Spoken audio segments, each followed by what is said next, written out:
अध्याय 3। ब्रह्मा जी ने आगे कहा, पुत्र, मैंने नीलकंठ शिवलिंग का जो वर्णन किया है, उसके दक्षिण की ओर अत्रीश्वर नामक शिवजी का एक लिंग है। यह लिंग मधुबन में स्थित है।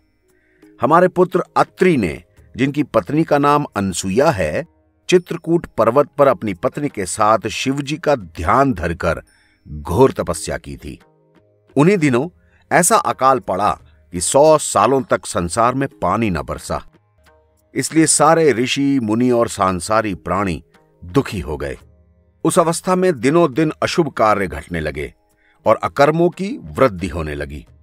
संसार की ऐसी दशा देखकर अनसुया ने अत्रि से कहा, हे पतिदेव, आप कोई उपाय कीजिए जिससे जल की वर्षा हो और संसार को सुख मिले। लेकिन अत्रि मुनि उस समय शिवजी के ध्यान में मग्न थे, इसलिए अनसुया की बात सुन न पाए। उस समय अनसुया दृढ़तापूर्वक पार्थिव पूजन करने लगी। अनसुया के तप से प्रसन्न होकर शिवजी उसके सामने प्रकट हो गए। उस समय शिवजी का दर्शन प्राप्त करने के लिए सारे देवता, ऋषि मुनि भी वहां आ गए। अत्रि और अनसुया की इस तरह की तपस्या और सौभाग्य को देखकर सबको बहुत आश्चर्य हुआ और विष्णु जी और सब देवताओं ने एक स्वर में यह घोषणा की कि तप और उपासना के लिए शिव जी से अधिक श्रेष्ठ अन्य कोई नहीं हो सकता। वेद ने भी यह बात कही। उसके बाद सारे देवता तो अपने अपने स्थानों को चले गए, लेकिन शिव जी वहीं स्थित रह गए। शिव जी के कारण गंगा भी वहीं रह गई। इस तरह अत्रि मुनि को तपस्या करते हुए 54 साल बीत गए। एक दिन अत्रि मुनि ने अपना ध्यान छोड़कर अनसुया से जल मांगा। तब अनसुया कमंडल हाथ में लेकर जल लेने के लिए वन में इधर उधर भ्रमण करने लगी। उस समय अनसुया को चिंतित देखकर गंगा उनके पास आई और बोली, हे अनसुया, भला यह तो बताओ तुम कहां जा रही हो। गंगा के मुंह से ऐसे वचन सुनकर अनसुया ने पूछा, हे बहन, तुम कौन हो और यहां किस लिए खड़ी हो? तुम्हें देखने से मेरे हृदय में अत्यंत प्रीति उत्पन्न तो हुई है, इसलिए तुम मुझे बताओ। उस समय गंगा ने कहा, अनसुया, मेरा नाम गंगा है और मैं तो तुम्हारे अधीन हूं। अब तुम्हें जो चाहिए मांग लो।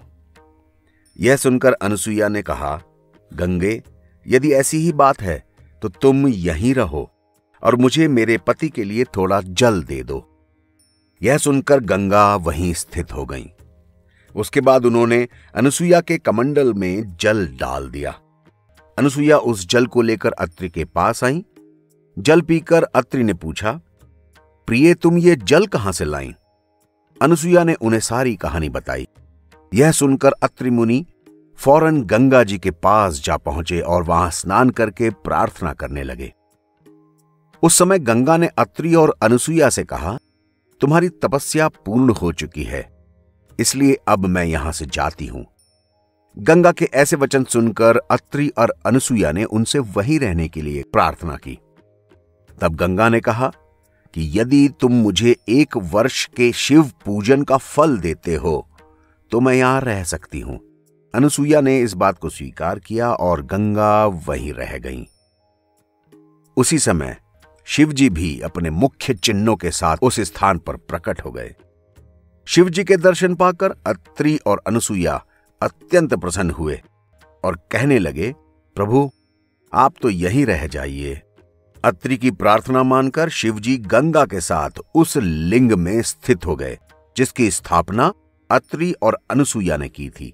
वह लिंग अत्रीश्वर शिवलिंग के नाम से प्रसिद्ध हुआ और गंगा मंदाकिनी के नाम से विख्यात हो गई। तब अनेक ऋषि मुनि अपने परिवारों के साथ उसी स्थान पर आकर रहने लगे।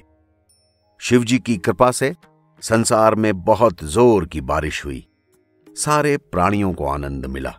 जो भी मनुष्य अत्रीश्वर शिवलिंग के दर्शन करता है, उसके सारे मनोरथ पूरे होते हैं।